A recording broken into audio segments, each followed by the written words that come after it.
नमस्कार दोस्तों, welcome to study 24। Bihar में अभी बिहार तकनीकी सेवा आयोग की ओर से बीटीएससी की ओर से जो है बिहार स्वास्थ्य विभाग में कीट संग्रहकर्ता यानी इंसेक्ट कलेक्टर की जो है भर्ती हो रही है। ऑनलाइन आवेदन चल रहा है।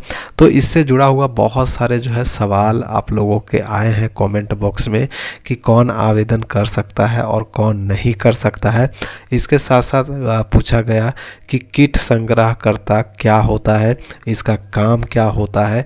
तो हम लोग इस वीडियो में जानेंगे कि इसका जो है काम क्या है, कीट संग्रहकर्ता होता क्या है, इंसेक्ट कलेक्टर का जो पोस्ट है वो होता क्या है, उसको समझेंगे। और इसके अलावा कि कौन कौन से सब्जेक्ट से आपके कितने क्वेश्चन पूछे जाएंगे, इसके बारे में भी बहुत बार क्वेश्चन जो है कमेंट में पूछा गया है। तो सभी बातों को हम लोग इस वीडियो में क्लियर करेंगे, तो अंत तक बने रहिएगा। चैनल को सब्सक्राइब कर लीजिए पल पल की अपडेट के लिए। सबसे पहले बात करते हैं वैकेंसी की। तो वैकेंसी आप लोगों को पता है, इंटरमीडिएट 10+2 विज्ञान उत्तीर्ण जो है वो इस आवेदन को भर सकते हैं। ठीक है, 5200 से 20,200 रुपये सैलरी है, 1800 रुपये ग्रेड पे है। कीट संग्रहकर्ता पोस्ट का नाम है। टोटल सीटों की संख्या जो है 53 है, जिसमें से 14 सीटें महिलाओं के लिए आरक्षित है। ठीक है, ये तो हो गया। लेकिन यहाँ पे देखिए इंटरमीडिएट विज्ञान मांगा गया है। साथ में कहा गया है कि इसमें जो वैकेंसी है इसमें सिर्फ साइंस वाले ही आवेदन कर सकते हैं। तो कॉमर्स वाले, मैं यहाँ पे साफ साफ बता दूं कि कॉमर्स वाले आवेदन नहीं कर सकते हैं। ठीक है, कॉमर्स वाले आवेदन नहीं कर सकते हैं। लेकिन साइंस में कौन कौन कर सकता है? जिनका फिजिक्स केमिस्ट्री बायोलॉजी है, ठीक है, फिजिक्स केमिस्ट्री बायोलॉजी है, वो कर सकता है। पीसीएम वाले कर सकते हैं। पीसीएम देख सकते हैं, पीसीएम जो है फिजिक्स केमिस्ट्री मैथमेटिक्स वाले आवेदन कर सकते हैं, या पीसीबी वाले आवेदन कर सकते हैं।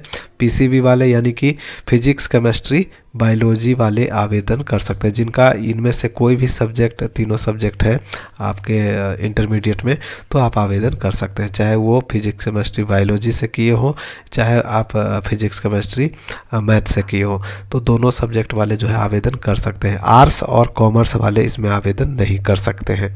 ठीक है, एक सवाल मैंने आपको बता दिया, एक सवाल का जो आपका कमेंट था उसका जवाब मैंने दे दिया।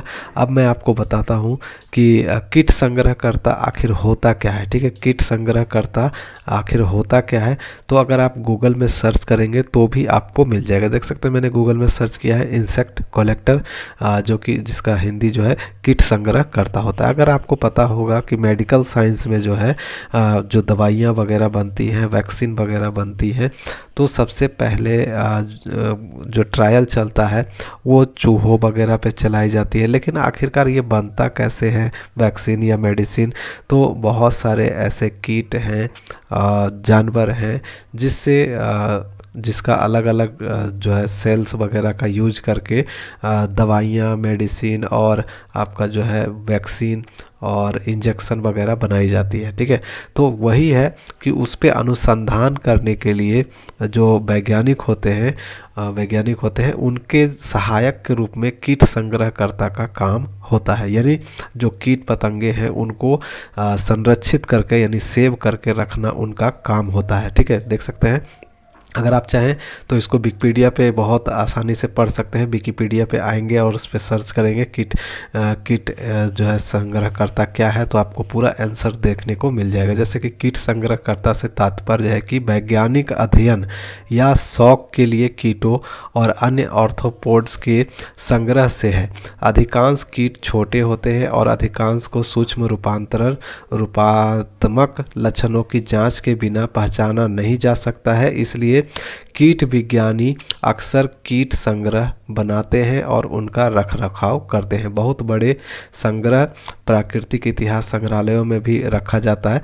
तो मुख्य रूप से जो है इसका काम है कि कीट पतंगों की अध्ययन करना और जो है उसका संरक्षण करना। तो मेडिकल साइंस में इसी से जुड़ा हुआ काम होता है कि कोई भी कीट हो, जो अलग अलग टाइप के कीट होते हैं उसको संग्रह करके यानी कि सेव करके रखना इनका काम होता है। कीड़े मकोड़े जानवर वगैरह जो होते हैं वो सबको सेव करके अच्छे से संरक्षित करके रखना इनका काम होता है। तो इंसेक्ट कलेक्टर वही हो गया कि उसको कलेक्ट करके रखेगा और उस पे जो है वैज्ञानिक अनुसंधान वगैरह जो है वो वैज्ञानिक करते हैं।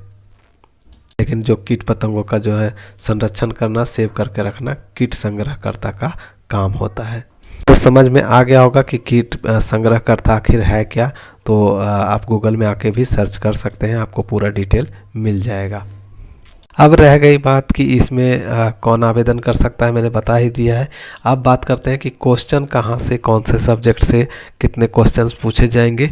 तो इस नोटिफिकेशन को अगर आप ध्यान से पढ़ेंगे, ऑफिशियल नोटिफिकेशन को, तो इसमें साफ साफ सब कुछ बताया गया है। चलिए मैं आपको दिखाता हूँ। देखिए, अगर आप यहाँ पे आते हैं चयन की प्रक्रिया में 5 नंबर पे, तो आपको देखने को मिल जाएगा कि क्या पूछा जाएगा। आपका कीट संग्रहकर्ता के पदों पर नियुक्ति हेतु जो है इंटरमीडिएट विज्ञान स्तरीय प्रतियोगिता परीक्षा के आधार पर होगी।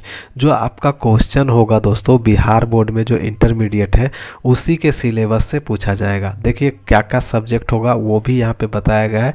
देखिए, निदेशालय स्वास्थ्य सेवाएँ बिहार पटना के पत्रांक संख्या वगैरह से बताया गया है कि उक्त परीक्षा में, ठीक है, ये जो परीक्षा है इसमें जीव विज्ञान यानी फिजिक्स केमिस्ट्री बायोलॉजी एवं गणित जैसा कि फिजिक्स केमिस्ट्री मैथ दोनों स्ट्रीम के प्रश्न शामिल किए जाएंगे। किंतु एक कीट संग्रहकर्ता के लिए जीव विज्ञान से संबंधित ज्ञान वांछनीय है।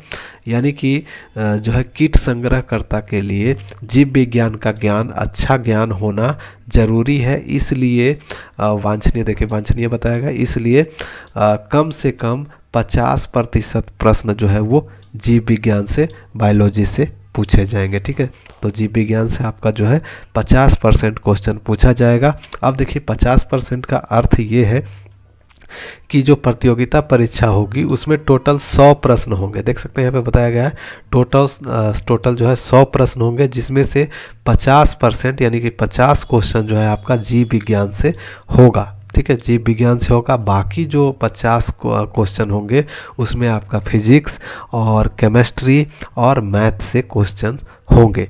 तो ये परीक्षा जो है 2 घंटे की होगी, 2 घंटे की होगी और टोटल 100 अंकों की होगी। ठीक है, 100 अंकों की परीक्षा होगी, जिसमें से 50 क्वेश्चन जो है जीव विज्ञान से होगा और 50 क्वेश्चन जो है आपका फिजिक्स केमिस्ट्री और मैथ से पूछा जाएगा। तो यहाँ तक क्लियर हो चुका होगा आप लोगों को।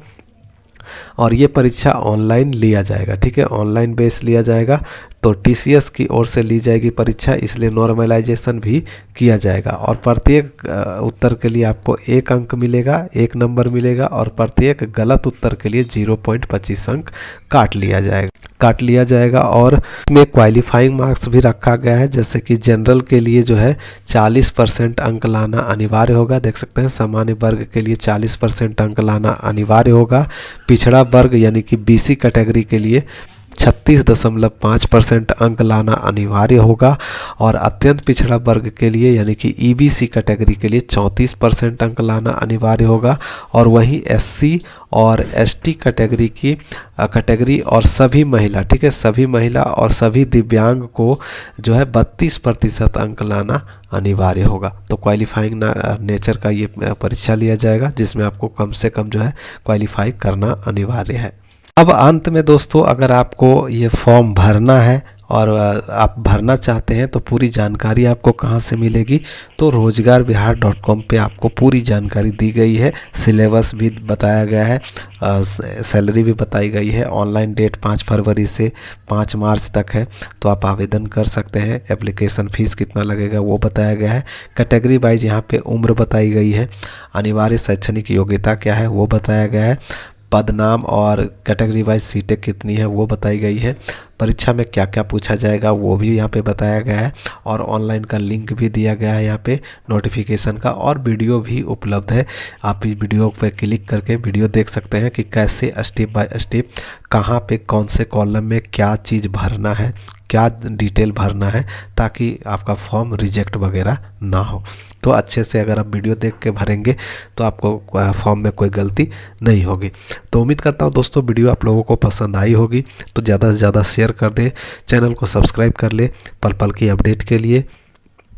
मिलते हैं किसी नेक्स्ट वीडियो में नेक्स्ट अपडेट के साथ, तब तक के लिए बाय।